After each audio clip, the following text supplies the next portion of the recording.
আবহাওয়া পরিবর্তনের সময় এবং বর্ষাকালে আমাদের কাছে থাকা বাজরিগার এবং লাভবার্ড পাখি দেখবেন হঠাৎ করে অসুস্থ হয়ে যায়। এই সময় যদি পাখিরা অসুস্থ হয়ে পড়ে এবং পাখিদেরকে অ্যান্টিবায়োটিক খাওয়াতে হয়, তাহলে পরবর্তী সময়ে যখন ব্রিডিং সিজন আসবে তখন পাখির থেকে কিন্তু আমরা ভালোভাবে ব্রিডিং নিতে পারবো না। আজকে আপনাদেরকে দুখানা এমন ঘরোয়া টোটকার কথা বলবো। এই আবহাওয়া পরিবর্তনে এবং বর্ষাকালে পাখিদেরকে যদি আপনারা ব্যবহার করেন তাহলে আপনার পাখিগুলো সহজে কিন্তু অসুস্থ হবে না, পাখিদেরকে অ্যান্টিবায়োটিক খাওয়াতে লাগবে না। ভিডিওটি খুব গুরুত্বপূর্ণ ভিডিও, যারা নতুন পাখাল বন্ধু তাদের জন্য এবং সকলের জন্য। ভিডিওটিকে স্কিপ করবেন না, পুরো ভিডিওটির সঙ্গে থাকবেন। আর আপনাদের কাছে ছোট্ট আবেদন থাকবে, চ্যানেল সাবস্ক্রাইব যদি না করে থাকেন অবশ্যই চ্যানেলটিকে সাবস্ক্রাইব করে রাখবেন। আর যারা চ্যানেল সাবস্ক্রাইব করেছেন তাদেরকে অসংখ্য ধন্যবাদ। আবহাওয়া পরিবর্তনের সময় এবং বর্ষাকালে সকল প্রাণী কিন্তু সহজে অসুস্থ হয়ে পড়ে। ঠান্ডা লাগা, আই ইনফেকশন, এই ধরনের সমস্যা কিন্তু পাখির মধ্যে আকছাড় দেখতে পাওয়া যায় এই সময়। গরম কাটিয়ে বর্ষা, বর্ষা কাটিয়ে শীত, এই সময় পাখিরা খুব বেশি অসুস্থ হয়। বর্ষাকালের পরেই আবার শীতকাল, অর্থাৎ পাখিদের ব্রিডিং সিজন। এই সময় পাখিদের কেয়ারিংয়ের ত্রুটি রাখলে চলবে না। পাখিদেরকে এই সময় প্রপারভাবে কেয়ার করতে হবে, চেষ্টা করতে হবে পাখিরা যাতে অসুস্থ না হয়ে পড়ে। আর পাখি যদি অসুস্থ হয়েও যায়, পাখিদেরকে সহজে অ্যান্টিবায়োটিক ব্যবহার করা যাবে না। অ্যান্টিবায়োটিক ব্যবহার করলে পাখিদের প্রজনন ক্ষমতা কমে যায়। আরেকটা জিনিস আপনাদেরকে বলে দিই, যখন ব্রিডিং সিজন চলবে, পাখিরা যখন ব্রিডিং মুডে থাকবে, সেই সময় যদি পাখিদেরকে অ্যান্টিবায়োটিক খাওয়ান তাহলে পাখিদের এগ বাইন্ডিং হতে পারে, পাখি মৃত্যু হতে পারে। তো যতটা অ্যান্টিবায়োটিককে এড়ানো যাবে ততটাই কিন্তু ভালো। তার থেকে বড় জিনিস হচ্ছে পাখিদেরকে রোগ বালাই থেকে যদি আপনি দূরে রাখতে পারেন, প্রিভেনশনের ব্যবস্থা করতে পারেন, তাহলে দেখবেন আপনার পাখিগুলো সারা বছর অ্যাক্টিভ থাকছে, ভালো থাকছে এবং ভালো পাখির থেকে তো আপনি সহজেই ভালো ব্রিডিং পাবেন। আজকে যে ঘরোয়া দুটো টোটকার কথা বলবো একেবারে হাতের নাগালে সকলের কাছে থাকে। যারা গ্রাম বাংলায় থাকেন তাদের কাছে তো অবশ্যই থাকে, এবং যারা শহরাঞ্চলে থাকেন তারা একটু পরিশ্রম করলে সহজেই এই জিনিসগুলোকে তারা সংগ্রহ করতে পারবেন। প্রথম যেটা, 7 থেকে 8 খানার মতো তুলসী পাতা নেবেন এবং 7 থেকে 8 খানার মতো নিম পাতা নেবেন।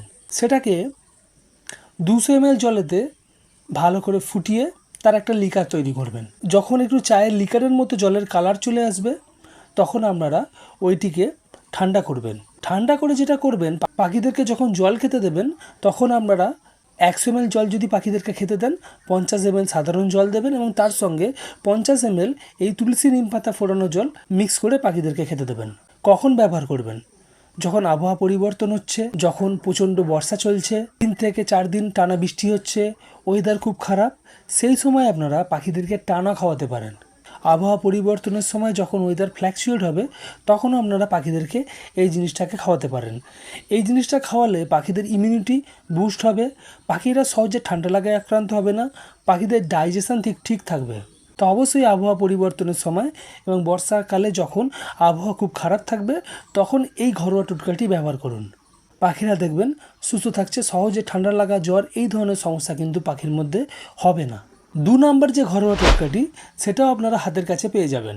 1 ইঞ্চি মতো কাঁচা হলুদ নেবেন, সেটাকে ভালো করে জলে ফুটাবেন। মোটামুটি এই কাঁচা হলুদের একটা লিকার আপনাকে তৈরি করতে হবে। জলের রং যখন পরিবর্তন হয়ে আসবে আপনি বুঝতে পারবেন মোটামুটি লিকারটি তৈরি হয়ে গেছে। সেটিকে কি করবেন, আপনারা ভালো করে ঠান্ডা করবেন এবং আপনারা পাখিদেরকে যখন জল ব্যবহার করবেন, আপনি যদি 100 ml জল ব্যবহার করেন তাতে আপনারা 30 ml এই কাঁচা হলুদ ফুটানো জল ইউজ করবেন, 70 ml প্লেন জল দেবেন। এইভাবে আপনারা মিশ্রণটি তৈরি করে পাখিদেরকে খেতে দেবেন। এই জলটি পাখিদেরকে দিলে পাখিদের দেখবেন ইমিউনিটি বুস্ট হবে, পাখিরা সহজে ঠান্ডা লাগা বা এই ধরনের সমস্যা কিন্তু পাখির মধ্যে একেবারেই আসবে না। তো এই দুটো ঘরোয়া টোটকাকে আপনারা ইউজ করবেন, দেখবেন আপনার পাখিগুলো কিন্তু এই আবহাওয়া পরিবর্তনের সময় এবং বর্ষাকালে ভালো থাকছে।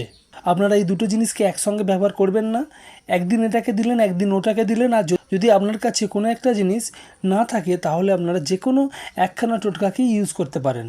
এই ঘরোয়া টোটকা দুটিকে আপনারা পাখিদের ক্ষেত্রে অ্যাপ্লাই করুন, দেখবেন আপনার পাখিগুলো এই আবহাওয়া পরিবর্তনে এবং বর্ষাকালে ভালো থাকছে এবং পরবর্তী সময় যখন ব্রিডিং সিজন আসবে তখন আপনাকে আপনার পাখিগুলো ভালো ব্রিডিং রেজাল্ট দেবে।